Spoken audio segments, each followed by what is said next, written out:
T-Man here. Today I'm going to show you how to change your ringtone on your iPhone or iPod or iPad. Basically, your iPhone have the default ringtone and your iPad. So basically, you want to change the ringtone to something that you want. Go into settings and go down to sounds, go down to ringtones, then change it to whatever ringtone you like.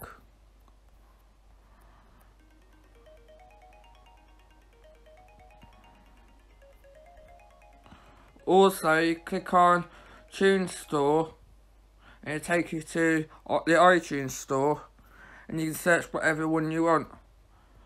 So for instance, Coldplay. Then go down to ringtones and it shows you all the Coldplay ringtones that you can purchase.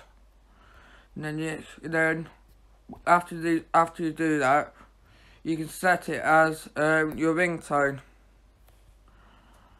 by going into sound, then ringtone, then clicking on download all ringtones. Then make sure all your ringtones are downloaded. Thanks for watching this video. Please like and subscribe for more videos on Jonny T-Man.